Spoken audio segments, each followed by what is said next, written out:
Bismillahirrahmanirrahim.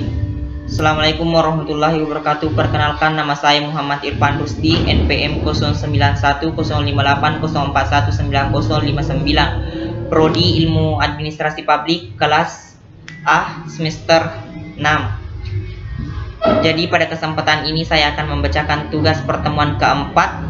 1. Jelaskan kedudukan hukum dari pemerintah dalam hukum publik dan hukum privat. 2. Sejarah kelahiran asas-asas umum administrasi negara, fungsi dan arti penting asas-asas umum administrasi negara.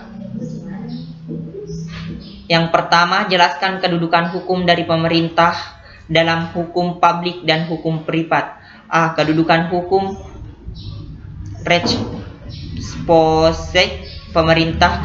Yang 1. Kedudukan pemerintah dalam hukum publik dalam perspektif hukum publik negara adalah organisasi jabatan-jabatan pemerintah termasuk di dalamnya, meskipun jabatan dilekati dengan hak dan kewajiban atau diberi wewenang untuk melakukan tindakan hukum. Namun jabatan tidak dapat bertindak sendiri. Perbuatan jabatan dilakukan melalui perwakilan, yaitu pejabat, jabatan dan pejabat diatur dan tunduk pada hukum yang berbeda. Jabatan diatur dalam HTN dan HAN, sedangkan pejabat diatur dan tunduk pada hukum kepegawaian dalam HAN. Tindakan hukum jabatan pemerintah dijalankan oleh pejabat pemerintah. Dengan demikian, kedudukan hukum pemerintah berdasarkan hukum publik adalah sebagai wakil dari jabatan pemerintah. 2. Kedudukan pemerintah dalam hukum privat dalam lapangan keperdataan pemerintah bertindak sebagai wakil badan hukum, bukan wakil dari jabatan. Oleh karena itu, kedudukan pemerintah dalam pergaulan hukum keperdataan tidak berbeda dengan seseorang atau badan hukum privat. Tidak memiliki kedudukan yang istimewa dan dapat menjadi pihak dan sengketa keperdataan dengan kedudukan yang sama dengan seseorang atau badan hukum pendata dalam peradilan umum. B. Kewenangan pemerintah dalam negara hukum yang menetapkan asas legislatif sebagai sandi utama penyelenggaraan pemerintah. Wewenang pemerintah itu berasal dari peraturan perundang-undangan. Dalam hal ini merupakan kewenangan pemerintah adalah kemampuan untuk melaksanakan hukum positif, dan dengan begitu dapat diciptakan hubungan hukum antar pemerintah dan warga negara. C.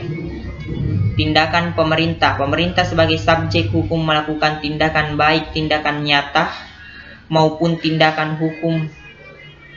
Tindakan nyata adalah tindakan-tindakan yang tidak ada relevansinya dengan hukum dan oleh karenanya tidak menimbulkan akibat-akibat hukum. Sedangkan tindakan hukum pemerintah adalah tindakan-tindakan yang berdasarkan sifatnya dapat menimbulkan akibat hukum tertentu yang maksud untuk menciptakan hak dan kewajiban.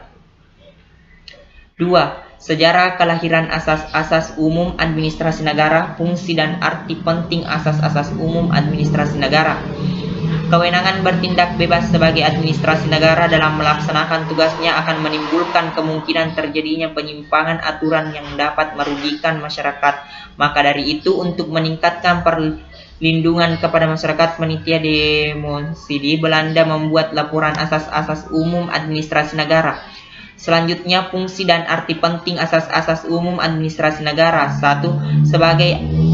Bagi administrasi negara, asas-asas umum pemerintah bermanfaat sebagai pedoman dalam melakukan dan penerapan dan ketentuan peraturan perundang-undangan yang bersifat sama atau tidak jelas. 2. Untuk masyarakat sebagai dasar gugatan sesuai dengan pasal 53 Undang-Undang Nomor 5 Tahun 1986. 3. Untuk hakim tata usaha negara seperti yang diharapkan oleh pemerintah yang baik digunakan sebagai alat penguji, dapat membuat keputusan yang dikeluarkan oleh badan tata usaha negara. 4. Asas-asas umum pemerintah yang baik juga berguna bagi badan legislatif dalam merancang undang-undang. Itulah tadi yang saya sempat jelaskan. Sekian dan terima kasih. Lebih dan kurangnya mohon dimaafkan. Billahi fisabilil haq, fastabiqul khairat. Assalamualaikum warahmatullahi wabarakatuh.